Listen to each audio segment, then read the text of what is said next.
Mobile phone চট্টগ্রামে চুরি করা মোবাইল ফোনে IMEI নাম্বার পরিবর্তন করে বিক্রির অভিযোগে 5 জনকে গ্রেপ্তার করেছে পুলিশ।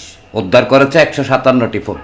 বৃহস্পতিবার দুপুরে প্রেস ব্রিফিংয়ে পুলিশ জানায়, গোপন সংবাদের ভিত্তিতে অভিযান চালিয়ে প্রথমে জাহাঙ্গীর হোসেনকে গ্রেপ্তার করা হয়। পরে তার দেওয়া তথ্যের ভিত্তিতে চক্রের মূল হোতা সোহেল উদ্দিন সহ আরও 4 জনকে গ্রেপ্তার করা হয়। উদ্ধার হয় 157টি ফোন, 5টি ল্যাপটপ, নগদ টাকা সহ চুরি করা বিভিন্ন মালামাল। কোতোয়ালি চক্র মহানগরী কোতোয়ালি থানার এক সফল অভিযানে এই নগরীর নন্দনকানন এলাকা থেকে একটি সংঘবদ্ধ ছিনতাই চক্রকে গ্রেপ্তার করা হয়েছে।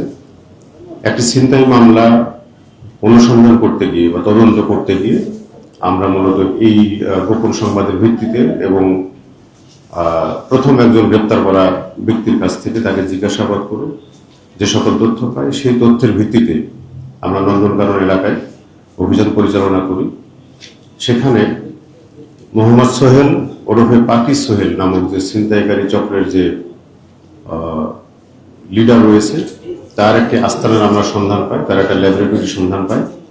সেখান থেকে আরো 3 জনকে গ্রেপ্তার সহ সর্বমোট 5 জনকে গ্রেপ্তার করা হয়েছে এবং তার এই আস্তানা থেকে আমরা 157টি মোবাইল ফোন, যার মধ্যে 24টি আইফোন, 445টি মোবাইলের কেসিং, 201টি অবৈধ মোবাইল সিম, 5টি ল্যাপটপ এবং মোবাইল সিম বা অন্যান্য ডিজিটাল ডিভাইসের ক্যারেক্টার পরিবর্তনকারী এবং IMEI পরিবর্তনকারী মেশিন, লেজার মার্কিং মেশিন জব্দ করা হয়েছে, মাইক্রোস্কোপ জব্দ করা হয়েছে এবং নগদ টাকা 1,15,000 জব্দ করা হয়েছে।